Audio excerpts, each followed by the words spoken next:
আসসালামু আলাইকুম রহমতুল্লাহ। আমাদের এক ভাই নওগাঁ, রাজশাহী নওগাঁ, জি। রাজশাহী নওগাঁ থেকে এসেছেন। তার আসলে সোরিয়াসিস ছিল 7 বছর যাবৎ।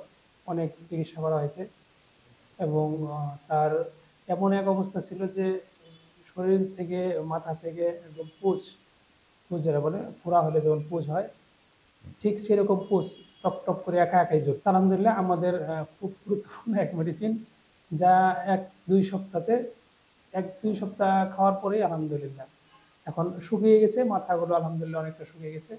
একদম আরোগ্যের শেষ প্রান্তে বলা যায়, খুব অল্প টাইমের। তো জি, এই জিনিসটা আমি আমার নয়ন ভাই যে আছে সে নিজেই বলবে ইনশাল্লাহ। তো নয়ন ভাই, আপনি বলেন যে কেমন ভাবে কিরকম আরোগ্য হলেন কিংবা আরাম পেলেন। আমি ইউটিউবে স্যারের অনেক ভিডিও দেখছি। ভিডিও দেখার পরে আমি এখানে নিজে থেকে আসছি। আসার পরে স্যারে ওষুধ দিছে, ওষুধ খেয়ে আলহামদুলিল্লাহ এখন মানে 3/2 ভাগই অসুখটা চলে গেছে, আর 1 ভাগই আছে। জি ইনশাল্লাহ। আর এত একটা কষ্টের অসুখ এটা, যা বলার বাইরে।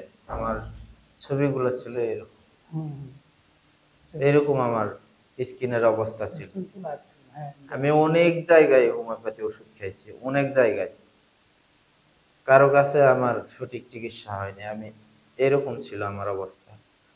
এখন বর্তমানে আলহামদুলিল্লাহ অনেক ভালো আছি। এখন অনেক, আমার নাভি থেকে এরকম পুঁজ মাথা ব্যথা, পড়তো, নাভি থেকে এই এরকম পাশে পুঁজ মাথা ব্যথা, পড়তো, মাথা থেকে আবার মাথায় কোনো চুল হাত দিলেই উঠে যেত, মাথা উঠে যেত। ব্যথা, এখন এই পাশে, আলহামদুলিল্লাহ অনেক ভালো।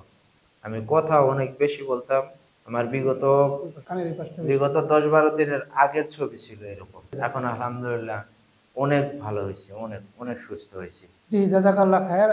আপনাকে আল্লাহ পাক মুক্তি দান করুক এবং এরকম যত রোগী আছে সবাই ইনশাআল্লাহ আসলে আরাম পাবে, আমরা আশা করতেছি। আমাদের ওষুধগুলো খুব অল্প খেতে হয়েছে, হ্যাঁ, একদিন পর পর যখন দেখলাম ওষুধে খুব দ্রুত কাজ, প্রচন্ড ব্যথা ছিল এবং এই ব্যথাগুলো এত বেশি ছিল যে সে মানে সবসময় চিৎকার কান্নাকাটি করতো। তো ওষুধগুলো একদিন পর পর, এমন একটা ডোজ ছিল, একদিন পর পর 1 সপ্তাহ খাওয়াতে আলহামদুলিল্লাহ ব্যথাগুলো কমে গেছে। আলহামদুলিল্লাহ ভালো আছে। আমরা সকলে দোয়া করি সে দ্রুত যেন সুস্থ হয় এবং এরকম যত মানুষ আছে, যত রোগী আছে সবাই অল্প কিছু ওষুধ খেয়ে মুক্তি পাবে ইনশাল্লাহ, এই আশাবাদ ব্যক্ত করি আজকের এই ভিডিওটা এখানে শেষ করছি। আসসালামু আলাইকুম ওয়া রাহমাতুল্লাহি ওয়া বারাকাতুহু।